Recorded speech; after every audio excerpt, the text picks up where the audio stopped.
जय हिंद एवरीवन।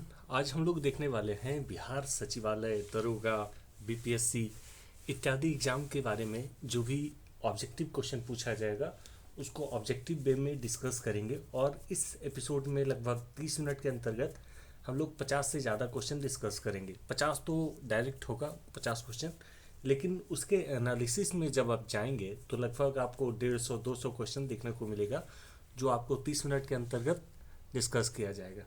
तो चलिए इसे कंटिन्यू करते हैं हम लोग यहाँ से। तो देखिए यहाँ पर पहला क्वेश्चन पूछा गया है कि चंद्रगुप्त मौर्य के गुरु कौन थे।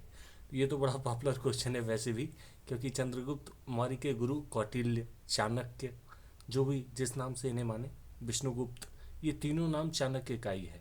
इन्हें कौटिल्य के नाम से भी जाना जाता है, विष्णुगुप्त के नाम से भी जाना जाता है और चाणक्य के नाम से भी जाना जाता है। और इनकी अर्थशास्त्र नामक एक पुस्तक है जो राजनीति शास्त्र पे आधारित पुस्तक है। ठीक है, उस दौर में इन्होंने, जब मौर्य काल चल रहा था, तो उस दौर में एक पुस्तक की रचना की थी जिसका नाम था अर्थशास्त्र। तो इसी को कहा जाता है कौटिल्य का अर्थशास्त्र, जिसमें मौर्यकालीन प्रशासन के बारे में विस्तृत विवरण प्रस्तुत किया गया है। ठीक है, नेक्स्ट क्वेश्चन पे चलते हैं हम लोग। नेक्स्ट क्वेश्चन है इसमें, अरे यहाँ से 57 चला गया।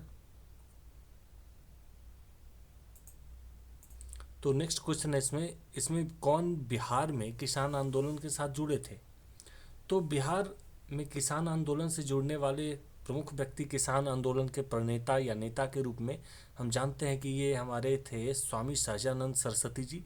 प्रीवियस लेक्चर में आपने देखा होगा, तो इनके बारे में हमने अच्छे से डिस्कस किया है। और इनमें से जो ऑप्शन हमारे पास दिए गए हैं, 4 ऑप्शन, इनमें से जानते हैं आप, भगत सिंह का संबंध पंजाब से है, मोतीलाल नेहरू का संबंध भी उत्तर प्रदेश से है, जबकि राजेंद्र प्रसाद का संबंध बिहार से है। और बिहार के यह नेता थे, प्रमुख नेता, और किसान आंदोलन में भी इन्होंने बढ़ चढ़कर भागीदारी निभाई थी। ठीक है, इसलिए इसका सही आंसर हो जाएगा option A, Rajendra Prasad. Next question पे चलते हैं हम लोग। तो नेक्स्ट क्वेश्चन है इसमें कि कांग्रेस सोशलिस्ट पार्टी की बैठक कहाँ हुई थी। तो कांग्रेस सोशलिस्ट पार्टी की पहली बैठक जो हुई थी यह पटना में हुई थी। और इसमें बहुत सारे कांग्रेसी नेताओं ने भाग लिया था यह पहली बैठक में, क्योंकि ये सोशलिस्ट पार्टी की बैठक थी। ठीक है, तो यह पटना में हुआ था, 1931 में हुआ था यह। ठीक है, नेक्स्ट क्वेश्चन पे चलते हैं हम लोग। नेक्स्ट क्वेश्चन है कि श्री नरसिंह नारायण क्या थे। तो श्री नरसिंह नारायण सिंह जी ये थे एक समाजवादी क्रांतिकारी नेता थे जो समाजवाद की अवधारणा में बिलीव करते थे। और इन्होंने समाजवाद को बढ़ावा देने के लिए विभिन्न प्रकार के कार्य किए थे। तो यह एक प्रकार के समाजवादी नेता थे। ठीक है, नेक्स्ट क्वेश्चन पे चलते हैं हम लोग।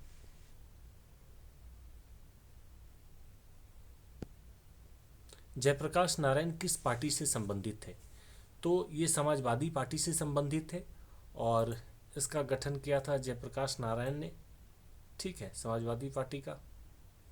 और इसमें जो उपाध्यक्ष बनाए गए थे वह आचार्य नरेंद्र देव बनाए गए थे। नेक्स्ट क्वेश्चन पे चलते हैं हम लोग। रामचंद्र शर्मा किस गांव से थे। तो यह अमराहा नामक गांव से थे रामचंद्र शर्मा जी। नेक्स्ट क्वेश्चन पे चलते हैं हम लोग। जगत नारायण लाल को किस जेल में भेजा गया था। तो जगत नारायण लाल, राजेंद्र प्रसाद इत्यादि सभी को बांकीपुर जेल में भेजा गया था। जबकि हम बात करें जयप्रकाश नारायण का और मीनू मसानी, इन सभी लोगों को भेजा गया था हजारीबाग जेल में।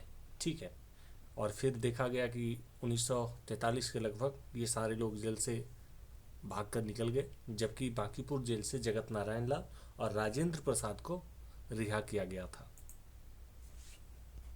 नेक्स्ट क्वेश्चन है बिहार केसरी से किसे संबोधित किया जाता है। तो बिहार केसरी के नाम से श्री बाबू या डॉक्टर श्री कृष्ण सिंह जिन्हें कहा जाता है, उन्हें संबोधित किया जाता है। और यह बिहार के प्रथम मुख्यमंत्री भी नियुक्त हुए थे श्री कृष्ण सिंह जी। इनका संबंध बिहार के सबसे छोटे डिस्ट्रिक्ट जनसंख्या के आधार पे जो है शेखपुरा, वहाँ से इनका संबंध है। नेक्स्ट क्वेश्चन पे चलते हैं हम लोग। नेक्स्ट क्वेश्चन है किस देश की सीमा बिहार राज्य से जुड़ती है? तो देश का पूछा गया है यहाँ पर। तो आप जानते हैं ये अगर बिहार हो गया तो बिहार के नॉर्थ में आपका नेपाल है। ठीक है, मैं ड्रॉ कर देता हूँ यहाँ पर। अगर ये हमारा इस तरह से कुछ बिहार है तो बिहार के नॉर्थ में कौन सा है? तो बिहार के नॉर्थ में पड़ जाता है नेपाल। यहाँ पर नेपाल है। और साउथ में क्या है? झारखंड है, झारखंड। और ईस्ट में है वेस्ट बंगाल। और वेस्ट में तो आप जानते हैं कि यूपी पड़ता है। तो ये 4 स्टेट है, मतलब 3 तरफ स्टेट और एक तरफ इंटरनेशनल बाउंड्री है नेपाल के रूप में। नेक्स्ट क्वेश्चन पे चलते हैं हम लोग। पुराना बिहार का कितना प्रतिशत जमीन लेकर झारखंड राज्य का निर्माण हुआ या झारखंड राज्य बना है? तो इसका सही आंसर हो जाएगा ऑप्शन बी, 45.85%। 45.85% भूमि लेकर, ये भूमि लेकर के क्या हुआ कि 15 नवंबर 2000 को 15 नवंबर 2000 को क्या होता है कि एक अलग राज्य के रूप में झारखंड का गठन किया जाता है। ठीक है, और बिहार का जो मुख्य भूभाग था उससे 45.85% भूमि को अलग कर दिया गया और झारखंड का निर्माण किया गया। नेक्स्ट क्वेश्चन है, बिहार का शोक निम्नलिखित में किसे कहा जाता है? तो बिहार का शोक कोसी नदी को कहा जाता है। और कोसी नदी का अवस्थिति अगर देखें तो इस तरह से अगर बिहार का मैप है तो कोसी नदी की अवस्थिति जो है बिहार में यहाँ पर है। ठीक है, यहाँ से आ रही कोसी और कुर्सेला के पास कटिहार में गंगा में यह मिल जाती है। ठीक है, तो गंगा में कटिहार नामक डिस्ट्रिक्ट है, वहीं पे मिलती है कुर्सेला में कोसी नदी। और इसी के ऊपर जैसे आप सुपौल में देखेंगे तो डगमारा जल विद्युत परियोजना है सुपौल में। फिर ये सारी चीज़ें हैं, कई एक हनुमान नगर नहर, ये सारी बनाई गई है इस पर।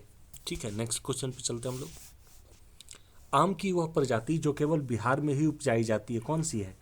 तो आम की प्रजाति है जो सफ़ेदा आम की प्रजाति है, वह केवल और केवल बिहार में ही उपजाया जाता है। और भी आम है जो बिहार में उपजाया जाता है, जैसे दशहरी भी उगाया जाता है, जर्दालू, लंगड़ा आम, लेकिन सफ़ेदा केवल और केवल बिहार में ही उगाया जाता है। ठीक है, नेक्स्ट क्वेश्चन पे चलते हैं हम लोग। बिहार में बहने वाली नदियों में किसका उद्गम अमरकंटक में है? तो देखिए, सोन नदी का उद्गम जो है वह अमरकंटक में है, क्योंकि इस तरह से अगर हमारा बिहार है, ठीक है, तो इसमें जो नदी आ रही है सोन यहाँ से एंट्री कर रही है औरंगाबाद से, सोन यहाँ से औरंगाबाद और रोहतास के सीमा से एंट्री करते हुए पटना के बिहटा के पास गंगा में आकर मिल जाती है। ठीक है, और भी प्रमुख नदियों की बात करें तो एक कर्मनाशा हो गई, इधर से वेस्ट सेक्टर से इन कर रही है, वेस्ट ईस्ट साउथ वेस्ट से इन कर रही है बिहार में। और प्रमुख नदियों की बात करें तो क्यूल है जो गिरिडीह से निकल करके ये गंगा में मिल रही है, फाल्गु है, फाल्गु के बाद एक पुनपुन नदी है जो पलामू से आ रही है। ये सारी नदियाँ हो गई। जब उत्तर से नदियों की बात करें तो सबसे पहले जैसे हम सरयू को देखते हैं या गंडक के रूप में जिसे जाना जाता है, घाघरा के रूप में सॉरी जाना जाता है। दूसरी नदी गंडक है, तीसरी नदी बूढ़ी गंडक है और चौथी नदी के रूप में हम देखते हैं 2 छोटी छोटी नदियां हैं जो आकर फिर कोसी में मिलती है। इस तरह से कुछ नदियों का विस्तार है बिहार में, डिटेल में हम लोग बाद में डिस्कस करेंगे। नेक्स्ट क्वेश्चन पे चलते हैं। संपूर्ण बिहार राज्य स्थित है कहाँ स्थित है? तो भाई इनमें से जो ऑप्शन दिए गए हमारे पास उनमें से जो संपूर्ण बिहार राज्य में स्थित है वह कहाँ तक है? तो बिहार जो है वह मैदानी क्षेत्र में स्थित है। जैसा हम जानते हैं कि बिहार का मैक्सिमम जो एरिया है वह मैदानी क्षेत्र का है, इसीलिए बिहार में अगर बात की जाए कि संपूर्ण बिहार राज्य क्षेत्र कहाँ स्थित है भाई, तो ये मैदानी क्षेत्र में स्थित है। ठीक है, इस रूप में ऑप्शन ए इसका सही आंसर हो जाएगा। और ए इसलिए होगा क्योंकि आप जानते हैं जो बिहार है तो बिहार का क्या है कि मैक्सिमम जो हिस्सा है वह मैदानी क्षेत्रीय है, क्योंकि यहाँ पर कुछ पहाड़ियाँ पाई जाती, कैमूर की पहाड़ियाँ, खड़गपुर की पहाड़ियाँ या फिर राजमहल की पहाड़ियाँ, और उत्तर में सोमेश्वर श्रेणी पाई जाती है। इसके अलावे बात की जाए तो बिहार में 90% प्लस क्या है, मैदान है, प्लेन है। ठीक है, ये प्लेन है। ओके, नेक्स्ट क्वेश्चन पे चलते हैं हम लोग। 65 नंबर क्वेश्चन है कि बिहार में तेल शोधक कारखाना कहाँ है? तो बिहार में एकमात्र तेल शोधक कारखाना है वर्तमान में बरौनी में। और बरौनी का लोकेशन देखें तो अगर हमारा बिहार में देखा जाए बरौनी का लोकेशन कहाँ है भाई, तो बिहार में जो लोकेशन है बरौनी का, वो इस प्रकार से है। बरौनी मिड पॉइंट में पड़ता है बिहार का। यहाँ पर पटना हो गया, ठीक है। पटना ये बेगूसराय डिस्ट्रिक्ट का एक छोटा सा मार्केट है बरौनी, वहीं पे ये पड़ता है। नेक्स्ट क्वेश्चन पे चलते हैं हम लोग। नेक्स्ट क्वेश्चन है, बिहार की कौन सी नदी पर बहुउद्देशीय परियोजना का निर्माण किया जाता है या किया गया है? तो देखिए, जैसे कोसी है, कोसी नदी सबसे फास्ट एंट्री करती है बिहार में, क्योंकि यह पहाड़ों से होकर आती है, नेपाल के पहाड़ों से, ठीक है। और यह तिब्बत से होकर आती है, तो इसलिए इसका फ्लो बहुत तेज होता है। इसे बिहार का शोक भी कहा जाता है। क्यों भाई? क्योंकि कोसी नदी कभी आती है इधर से आ गई, कभी इधर से आ गई, मतलब बहुत जगह से डाइवर्स पोजीशन से आती है। जैसे ये हमारा बिहार हो गया, तो बिहार में कभी कोसी आ जाती है, जैसे मैं बात करूं, कभी कोसी ऐसे आ रही है, फिर कभी ऐसे मुड़ ली, कभी ऐसे मुड़ ली। अब पता चला इधर इधर मुड़ रही है अगर कोसी नदी, तो इधर फ्लड एरिया बढ़ जाएगा, और इसी वजह से ये बाढ़ की बारंबारता बिहार में देखी जाती है। इसीलिए कोसी को बिहार का शोक भी कहा जाता है, ठीक है।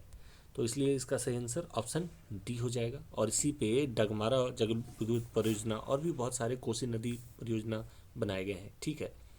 नेक्स्ट क्वेश्चन पे चलते हम लोग। नेक्स्ट क्वेश्चन है, किस फसल के उत्पादन में बिहार देश में अग्रणी है? तो बिहार एकमात्र उत्पाद ऐसा है बिहार का, मखाना, ठीक है। मखाना जो ड्राई फ्रूट होता है, ठीक है, उसमें बिहार अव्वल है। पूरे भारत का लगभग 90% मखाना बिहार में होता है भाई। तो ये पूरे बिहार का 90% जो है वह पूरे भारत को उत्पादन दे रहा है बिहार केवल हमारा, ठीक है। 27 स्टेट की बात छोड़ दें, बिहार अकेले 90% भारत का उत्पादन देख रहा है, ठीक है। नेक्स्ट क्वेश्चन पे चलते हम लोग। नेक्स्ट क्वेश्चन है, बिहार में डालमिया नगर किस लिए प्रसिद्ध है? तो डालमिया नगर वैसे तो सीमेंट उद्योग के लिए प्रसिद्ध है, लेकिन यहाँ पर कुछ हद तक चमड़ा उद्योग भी अब लगाए गए हैं, ठीक है। लेकिन ऑप्शन हमें दिया जाए तो यहाँ पर सीमेंट उद्योग ही सही होगा, क्योंकि डालमिया नगर जो है वह रोहतास और औरंगाबाद के बीच में एक क्षेत्र है, जहाँ पर सीमेंट कारखाना को विशेष महत्व दिया गया है, और वहाँ पर बहुत सारे सीमेंट के कारखाने लगाए गए हैं। नेक्स्ट क्वेश्चन पे चलते हैं हम लोग। बिहार में कोयले का अनुमानित भंडार कितना है? तो देखिए, जब बिहार का विभाजन नहीं हुआ था और जब बिहार झारखंड सम्मिलित रूप से था, तब तो यहाँ 1600 करोड़ लगभग टन कोयला था। लेकिन जब बिहार का विभाजन हो गया तो यहाँ पर लगभग 1% भाई कोयला रह गया, और उसका जो 1% हो गया 1600 करोड़ का लगभग, तो वो देखा जाए तो लगभग 16 करोड़ टन हो गया। हालांकि 1% 160 आएगा, लेकिन यहाँ पर 16 करोड़ टन अभी बिहार में रह गया, मतलब 0.1% ही बिहार में रह गया, नाम मात्र के बराबर रह गया है, ठीक है। और इसीलिए एक गाना आया था बिहार के संदर्भ में कि अलग भैलो झारखंड अब का खैबा शकरकंद। तो इसी तरह से देखा जाता है कि बिहार में खनिज या फिर जो कोयला भंडार था, ये सारे के सारे जब बिहार का विभाजन हुआ और एक अलग राज्य के रूप में झारखंड का निर्माण हुआ 15 नवंबर 2000 को, तब यहाँ पर बहुत सारे खनिज जो थे वह कुछ भी नहीं रहा और सारा बटकर चला गया झारखंड के हिस्से में, ठीक है। और इसी के संदर्भ में यह गाना आया था, ठीक है। नेक्स्ट क्वेश्चन पे चलते हम लोग। नेक्स्ट क्वेश्चन है, पूर्वी मध्य रेलवे क्षेत्र का मुख्यालय कहाँ स्थित है? तो पूर्व मध्य रेल का मुख्यालय ये हाजीपुर क्षेत्र में स्थित है, और हाजीपुर ये वैशाली नामक डिस्ट्रिक्ट में ये लोकेशन पड़ता है, ठीक है। तो वैशाली नामक डिस्ट्रिक्ट में ये लोकेशन पड़ता है हाजीपुर। गंगा के पार है, पटना के उस पार में पड़ता है वैशाली डिस्ट्रिक्ट में। और नेक्स्ट क्वेश्चन है, बिहार में केला उत्पादन का प्रसिद्ध क्षेत्र कहाँ है? तो केला उत्पादन का ही प्रसिद्ध क्षेत्र अगेन हमारा सेम हो जाएगा भाई, क्योंकि वैशाली में ही सबसे ज़्यादा केला उत्पादन होता है। वैशाली का एक छोटा सा जगह है जिसका नाम हाजीपुर है, ठीक है। नेक्स्ट क्वेश्चन पे चलते हैं हम लोग। मखान की खेती के लिए देश का अग्रणी राज्य कौन है? हमने बताया था कि 90% जो उत्पादन है बिहार का, पूरे भारत में 90% मखाना का उत्पादन बिहार ही करता है, और 10% में सारे 27 राज्य शामिल हैं, ठीक है। तो बिहार इसका अगेन सही आंसर हो जाएगा, मखाना उत्पादन में अव्वल है पूरे भारत में, ठीक है। नेक्स्ट क्वेश्चन पे चलते हैं हम लोग। नेक्स्ट है, ककोलत जलप्रपात बिहार के किस जिले में स्थित है? तो ककोलत जलप्रपात जो है वह नवादा डिस्ट्रिक्ट में स्थित है, और नवादा में एक लोकेशन पड़ता है, वहीं पर ये ककोलत नामक का झरना है, जहाँ पर हमेशा ठंडा ठंडा पानी आता है, चाहे वो आप कितने सर्दी में जाएं तो भी आपको ठंडा ठंडा पानी ही देखने को मिलेगा वहाँ का, ठीक है, नेक्स्ट क्वेश्चन पे चलते हैं। नेक्स्ट है कि निम्नलिखित में कौन सा शहर बिहार के सबसे पूर्वी भाग में स्थित है? तो यह कटिहार है। कटिहार डिस्ट्रिक्ट जो है बिहार का सबसे पूर्वी भाग में स्थित है। यहाँ पे छोटे से माइंड मैप के थ्रू हम लोग जान लेते हैं कि लोकेशन किस तरह से यहाँ पर है बिहार का। तो अगर इस तरह से बिहार का मैप है और यहाँ से गंगा नदी जा रही है तो कटिहार का लोकेशन यहाँ पर है। कटिहार इस तरह से है। और अगर बात की जाए तो मिड पॉइंट में ये कटिहार इस तरह से बढ़ा हुआ है यहाँ पर। इसीलिए जब पूर्वी छोर की बात की जाए तो कटिहार सबसे ज़्यादा आगे बढ़ा हुआ है पूर्व की ओर में। जबकि नॉर्थ की ओर बात की जाए तो वेस्ट चंपारण या फिर इसको बेतिया के नाम से जाना जाता है। ईस्ट में तो हो गया हमारा कटिहार। और वेस्ट में बात की जाए तो ये रोहतास है। ठीक है, रोहतास का पूछ ऐसे निकला हुआ है तो रोहतास हमारा सबसे वेस्टर्न डिस्ट्रिक्ट है। और साउथ की बात की जाए तो यहाँ पर गया है। ठीक है, ये सारे डिस्ट्रिक्ट हैं जो बढ़े हुए हैं। नेक्स्ट क्वेश्चन पे हम लोग चलते हैं। नेक्स्ट क्वेश्चन है निम्नलिखित झीलों में कौन सी बिहार में स्थित है? तो देखिए सांभर झील तो राजस्थान में भाई। ठीक है, अनुपम झील कैमूर में है। बिहार का एक डिस्ट्रिक्ट है कैमूर या भभुआ, इसका जिला मुख्यालय कैमूर का। तो वहीं पे ये अनुपम झील स्थित है। ठीक है, नेक्स्ट क्वेश्चन पे चलते हैं हम लोग। नेक्स्ट क्वेश्चन है नालंदा विश्वविद्यालय किस लिए विश्व प्रसिद्ध था? तो ये बौद्ध धर्म दर्शन के लिए प्रसिद्ध था, जिसका निर्माण करवाया था कुमार गुप्त ने। लगभग 600 सदी में इसका निर्माण हुआ है। ठीक है, नेक्स्ट क्वेश्चन पे चलते हैं। नालंदा विश्वविद्यालय के विनाश के कारण क्या थे? तो एक मुस्लिम शासक था जिसका नाम था, क्या नाम था? तो बख्तियार खिलजी आया था 1203 में और नालंदा विश्वविद्यालय पर आक्रमण किया और नालंदा विश्वविद्यालय को इसने जला डाला। साथ ही भागलपुर में स्थित एक विश्वविद्यालय था जिसका नाम था विक्रमशिला विश्वविद्यालय, उसको भी इसने जला दिया। ठीक है, नेक्स्ट क्वेश्चन पे चलते हैं हम लोग। बिहार आने वाला पहला अंग्रेज यात्री कौन था? तो बिहार आने वाला पहला अंग्रेज यात्री जो था वह रॉल्फ फिंच था। ठीक है, नेक्स्ट क्वेश्चन पे चलते हैं। अंतिम मौर्य सम्राट कौन था? तो अंतिम मौर्य सम्राट जो था वह बृहदर्थ था। और बृहदर्थ की हत्या करके एक व्यक्ति आता है जिसका नाम होता है पुष्यमित्र शुंग। इसने क्या किया? बृहदर्थ की हत्या करके इसने शुंग वंश की स्थापना की। ठीक है, नेक्स्ट क्वेश्चन पे चलते हैं हम लोग। गुप्त सम्राट जिसने हुनों को पराजित किया कौन थे? तो गुप्त सम्राट जिसने हुनों को पराजित किया उनका नाम था स्कंद गुप्त। ठीक है, स्कंद गुप्त ने हुनों को पराजित किया था। जब हुन का आक्रमण हो रहा था भारत पे तो उन्होंने स्कंद गुप्त जी ने उसको पराजित किया था। नेक्स्ट क्वेश्चन क्या है देखते हैं हम लोग। नेक्स्ट क्वेश्चन क्या है? नेक्स्ट क्वेश्चन है सम्राट अशोक के पिता कौन थे? तो सम्राट अशोक के पिता बिंदुसार थे। सम्राट अशोक के पिता बिंदुसार थे। ठीक है, तो इसका सही ऑप्शन हो जाएगा ऑप्शन डी, बिंदुसार। जैसे मौर्य सम्राट की बात करें सबसे पहला तो चंद्रगुप्त मौर्य आया। चंद्रगुप्त मौर्य के बेटे का नाम देखें तो बिंदुसार है। ठीक है, पहला हो गया चंद्रगुप्त मौर्य, फिर हो गया बिंदुसार, फिर बिंदुसार का पुत्र हो जाएगा अशोक। ठीक है, इस तरह से अशोक के पुत्र में देखें कुणाल, ये सारे। ठीक है, और उसके बाद बहुत सारे शासक आए और अंतिम शासक जो कहा जाए तो वो बृहदर्थ है। ठीक है, नेक्स्ट क्वेश्चन पे चलते हैं हम लोग। अशोक के शिलालेखों में प्रयुक्त भाषा क्या है? तो अशोक ने वैसे तो ब्राह्मी लिपि में, खरोष्टी लिपि में, अरमाइक लिपि में, तीनों लिपियों में लिखाया है, लेकिन जो सार्वभौमिक है वह पाली भाषा में इसने कुछ अपने अभिलेख लिखवाए हैं। भाषा पाली है, जबकि हमने लिपि की बात करी तो वह 3 प्रकार की लिपि है। कौन कौन सी? ब्राह्मी, खरोष्टी और अरमाइक लिपि। ठीक है, और भाषा कौन सी है? तो पाली। नेक्स्ट क्वेश्चन पे चलते हैं। वह स्रोत जिसमें पाटलिपुत्र के प्रशासन का वर्णन उपलब्ध है कौन सा बुक है भाई? तो वह इंडिका है। और इंडिका की रचना किसने की? तो मेगास्थनीज ने की है। मेगास्थनीज कौन था? तो सेल्यूकस निकेटर का दूत था, राजदूत था, जो आया था बिहार यानी पटना का एरिया में आया था ये। और इसने क्या किया? एक अपनी पुस्तक लिखी जिसका नाम इंडिका पड़ा। इसमें मौर्यकालीन व्यवस्था, प्रशासन, शासन व्यवस्था, जीवन इत्यादि का वर्णन किया गया है। नेक्स्ट क्वेश्चन पे चलते हैं हम लोग। अजातशत्रु के वंश का नाम क्या था? तो अजातशत्रु के वंश का नाम हर्यंक वंश था। हर्यंक वंश का संस्थापक बिंबिसार है और बिंबिसार का पुत्र, अच्छा ध्यान रखिएगा थोड़ा सा, मौर्य काल से लोग बहुत सारे लोग कोरिलेट कर लेते हैं। मौर्य काल में जो था वह बिंदुसार है, ठीक है। चंद्रगुप्त मौर्य के बेटा का नाम बिंदुसार है, जबकि हर्यंक वंश का संस्थापक बिंबिसार है और बिंबिसार संस्थापक है इसका हर्यंक वंश का, और उसका बेटा आ जाएगा जिसका नाम रहता है अजातशत्रु, और अजातशत्रु का बेटा का नाम रहता है उदयन, ठीक है। तो इस तरह से कुछ कालक्रम है, ध्यान में रखिएगा। नेक्स्ट क्वेश्चन पे हम लोग चलते हैं। अजातशत्रु किस राज्य को पराजित नहीं कर सका था? तो अजातशत्रु बहुत मजबूत था और अजातशत्रु का मतलब ही हुआ शत्रुओं का विनाश करने वाला, ठीक है।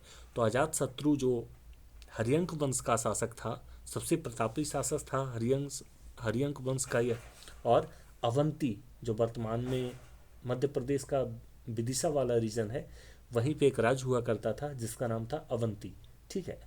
तो अवंती राज्य को इसने पराजित नहीं किया, जबकि कोसल, काशी, अंग इत्यादि इन सारे क्षेत्रों को इसने पराजित कर दिया था अजातशत्रु ने। जिससे भी लड़ा, बज्जी, लिच्छवी, सबको इसने पराजित किया, केवल अवंती को छोड़ करके। नेक्स्ट क्वेश्चन पे चलते हैं हम लोग। नेक्स्ट क्वेश्चन है कि ईसा पूर्व 6ठी सदी में विश्व की प्रथम गणतंत्रात्मक व्यवस्था कहाँ थी? तो वर्ल्ड की फर्स्ट डेमोक्रेटिक सिस्टम की बात की गई है, तो वह वैशाली में थी।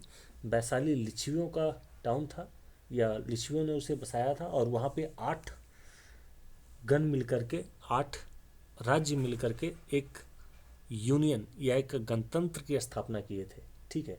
और इसीलिए इसको रिपब्लिक वैशाली या फिर Republic system, first Republic system of the world कहा जाता है, ठीक है। नेक्स्ट क्वेश्चन पे चलते हम लोग। निम्न नदियों में सबसे अधिक नदी पथ परिवर्तन किया गया है किसके द्वारा? तो कोसी नदी के द्वारा। हमने प्रीवियस भी से डिस्कस किया है कि कोसी नदी जब बिहार में एंट्री करती है, तो बिहार में यह एंट्री करती है कहाँ से? तो यह बिहार में एंट्री कर लेती है, एक सेकेंड, जैसे इस तरह बिहार का मैप है यहाँ, तो यहाँ से अगर कोसी नदी एंट्री मार रही है हमारे बिहार में, तो यह सुपौल नाम के डिस्ट्रिक्ट से एंट्री कर रही है, और सुपौल से एंट्री करती हुई अररिया, ठीक है, अररिया हो गया, फिर इधर मधेपुरा वगैरह को प्रभावित करती है, और साथ में चलती जाती है, और कटिहार के पास कुर्सेला नामक स्थान पे यह गंगा में जाकर मिल जाती है कोसी नदी। और क्या इसका नदी मार्ग परिवर्तन होता है, कभी ऐसे मुड़ जाएगी, कभी ऐसे मुड़ जाएगी, ऐसे मुड़ जाएगी, इसी वजह से क्या होता है कि इसको बिहार का शोक भी कहा जाता है। नेक्स्ट क्वेश्चन पे चलते हैं हम लोग। किसके प्रयत्नों से बिहार प्रांतीय कांग्रेस का दूसरा अधिवेशन हुआ? तो एक व्यक्ति थे, बहुत प्रमुख व्यक्ति थे बिहार के, जिनका नाम था श्री दीप नारायण सिंह। उनके प्रयत्नों से ही बिहार प्रांतीय कांग्रेस का दूसरा अधिवेशन भी संपन्न हुआ था। नेक्स्ट क्वेश्चन है, निम्नलिखित में बिहार में कौन से जिलों के कुछ इलाके पश्चिम बंगाल को दे दिए गए थे? तो देखिए यहाँ पर पूर्णिया और मानभूम का इलाका था जो पश्चिम बंगाल को दे दिया गया। जैसे अगर ये बिहार की बात की जाए, वेस्टर्न बिहार की, तो कुछ इस तरह से है वेस्टर्न बिहार हमारा, इस तरह से है। तो अगर बिहार का ये हिस्सा है और यहीं पे 2 डिस्ट्रिक्ट हुआ करता था बड़ा बड़ा सा, ठीक है, इस रीजन में, जिसका नाम था पूर्णिया और मानभूम। तो ये क्या किया गया, जब विभाजन हो रहा था इंडिया का, मतलब राज्यों का गठन हो रहा था, उस दौरान तो बहुत सारे दिए गए, और उसी दौरान क्या किया गया कि उसका हिस्सा बहुत सारा एंट्री कर जा रहा था, जिग जैग फॉर्म में बाउंड्री बन रही थी। तो उसको बराबर करने के लिए कुछ हिस्सा, इसका बढ़ा हुआ हिस्सा इसको दिया गया कुछ, और इसका कुछ हिस्सा इसे दिया गया और बराबर किया गया, और उसी दौरान पूर्णिया और मानभूम का इलाका पश्चिम बंगाल को दे दिया गया। नेक्स्ट क्वेश्चन पे चलते हैं। स्वतंत्रता पूर्व बिहार में बड़े जमींदारों की राजनीतिक शक्ति बचाने का माध्यम क्या था? तो स्वतंत्रता पूर्व जो बिहार में जमींदारों की राजनीतिक स्थिति बचाने का साधन था, वह आर्थिक स्थिति थी, क्योंकि किसी की आर्थिक स्थिति अगर मजबूत होगी तो उसे आप परेशान नहीं कर पाएंगे भाई, ठीक है। तो और इसीलिए जमींदारों की आर्थिक स्थिति बहुत मजबूत थी, इसीलिए उनको कोई परेशान नहीं कर पाता था, और इसीलिए उनकी राजनीतिक शक्ति भी बनी हुई थी। ठीक है, नेक्स्ट क्वेश्चन पे चलते हैं हम लोग। बलदेव सहाय ने महाधिवक्ता के पद से कब इस्तीफा दिया था? तो बलदेव सहाय जी महाधिवक्ता के पद से 1942 में इस्तीफा दे दिए थे। ठीक है, 1942 में आप जानते हैं भारत छोड़ो आंदोलन तीव्र गति से चल रहा था हमारे भारत में, और उसी दौरान महाधिवक्ता के पद पे बलदेव सहाय जी थे, उन्होंने त्यागपत्र दे दिया अपने पद से। आज के इस दौर में एक व्यक्ति कोई सामान्य सी नौकरी त्यागपत्र नहीं देता राष्ट्र के लिए, लेकिन हमारे देखिए क्रांतिकारी कितने ज़्यादा संघर्षशील और न्यायप्रिय और त्यागवान थे कि उन्होंने बहुत सारी चीज़ों अपने पद तक को त्याग दिया, इतने बड़े पद को। ठीक है, कांग्रेस, नेक्स्ट क्वेश्चन है कि कांग्रेस सोशलिस्ट पार्टी की पहली बैठक पटना में हुई, कब हुई थी? तो यह 1934 में हुई। ठीक है, तो कांग्रेस सोशलिस्ट पार्टी की पहली बैठक पटना में संपन्न हुई थी। नेक्स्ट क्वेश्चन है मुजफ्फरपुर में किंग्सफोर्ड की हत्या का प्रयास कब किया गया? तो मुजफ्फरपुर में 1908 में किंग्सफोर्ड की हत्या का प्रयास किया गया था। वह एक जिला जज था मुजफ्फरपुर का, किंग्सफोर्ड, लेकिन उसके ऊपर जब प्रफुल्ल चाकी और खुदीराम बोस ने मतलब वहाँ पे लगाया था, बम मारा, तो पता चला कि बम तो किसी और को लग गया, क्योंकि जिस बग्गी में इन्होंने बम मारा था प्रफुल्ल चाकी और खुदीराम बोस ने, वह पता चला कि कैनेडी नाम का एक व्यक्ति था जिसके वाइफ और बच्ची बैठी थी उसमें, और उन्हीं को बम लग गया और वह मृत हो गई, मतलब उनकी डेथ हो गई बम लगने के कारण। तो इसलिए इनका बेचारे का टारगेट तो फेल हो गया, और इसी चक्कर में प्रफुल्ल चाकी जी ने क्या किया कि सुसाइड कर लिया कि भाई हमसे बहुत बड़ी गलती हो गई, ऐसा नहीं होना चाहिए था। मतलब हमारे अंदर इतनी न्यायप्रियता भरी हुई भारतीयों के अंदर कि हम लोग इस हद तक भी जाते हैं कि अगर दुश्मन का गलती से भी गलती हो गया कुछ, तो भी हम सुसाइड करने की क्षमता रखते हैं दोस्तों। ठीक है, नेक्स्ट क्वेश्चन क्या है? देखिए, सुसाइड को हम प्रमोट नहीं कर रहा हूँ, मतलब इतनी नैतिकता बनी हुई थी उन लोगों में, हमारे जो क्रांतिवीर थे, जो क्रांतिकारी थे, उनके अंदर। आज लोगों के अंदर कहाँ कुछ है। नेक्स्ट क्वेश्चन है कि पटना कलम अथवा पटना शैली का अंतिम चित्रकार किसे माना जाता है? तो यह ईश्वरी प्रसाद जी को पटना कलम का आखिरी चित्रकार माना जाता है। और ईश्वरी प्रसाद जी ने आखिरकार बहुत सारे पेंटिंग बनाए जो हमारे पटना संग्रहालय में भी संरक्षित किया गया है, और जो नई बिहार म्यूजियम बनकर तैयार हुई है वहाँ पर भी इनके बहुत सारे पेंटिंग को रखा गया है। नेक्स्ट क्वेश्चन पे चलते हैं हम लोग। नेक्स्ट क्वेश्चन है कि बिस्मिल्लाह खां किससे संबंधित थे? तो बिस्मिल्लाह खां जी यह शहनाई वादन से संबंधित थे, और इनको भारत रत्न भी दिया गया है। ठीक है, इंडिया रत्न भी दिया गया इनको। किस चीज़ के लिए भाई? शहनाई वादन के क्षेत्र में। और जानते हैं यह हाईएस्ट सिविलियन अवार्ड है इंडिया का, जो इनको दिया गया शहनाई वादन के लिए, बिस्मिल्लाह खां जी को। ठीक है, नेक्स्ट क्वेश्चन पे चलते हैं हम लोग। नेक्स्ट क्वेश्चन है गोपाल सिंह नेपाली निम्नलिखित में किस पत्रिका का संपादन नहीं किया? तो बहुत सारी पत्रिका हैं, जैसे हंस का पत्र प्रतिपादन तो किया, मतलब हंस को संपादित किया था, जबकि सुधा प्रभात इस सारे को नहीं किया। तो हंस को हमें याद रखना है, हंस को नहीं किया था, जबकि सुधा प्रभात ये सारे न्यूज़पेपर को इन्होंने संपादित किया था। ठीक है, और भी एक न्यूज़पेपर है द मुरली, इन तीनों को संपादित किया था, जबकि हंस इनका पत्रिका नहीं रहा है। नेक्स्ट क्वेश्चन है कि महाकवि विद्यापति किस युग के कवि थे? तो महाकवि जिनका नाम था विद्यापति, वह मध्यकाल के कवि थे, और मध्यकाल का दौर हम देखते हैं तो जब मुगलों का यहाँ पे शासन चल रहा था उस दौर में मध्यकाल कहा जाता है उस दौर को। देखिए, नेक्स्ट क्वेश्चन है दिनकर जी अपनी किस रचना से राष्ट्रकवि के रूप में प्रतिष्ठित हुए? उर्वशी, हुंकार, धूप छाँव, क्या क्या है भाई, रेणुका। तो इनमें से जो ये दिनकर जी थे वह रेणुका नामक पत्रिका से पॉपुलर हुए सबसे ज़्यादा, और उनको राष्ट्रकवि की उपाधि भी दी गई थी रेणुका के कारण। ठीक है, नेक्स्ट क्वेश्चन पे चलते हैं हम लोग।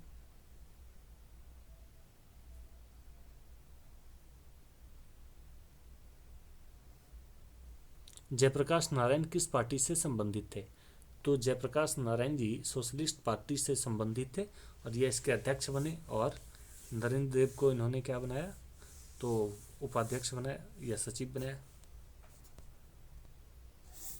नेक्स्ट क्वेश्चन है कि डॉक्टर राजेंद्र प्रसाद कहाँ के रहने वाले थे?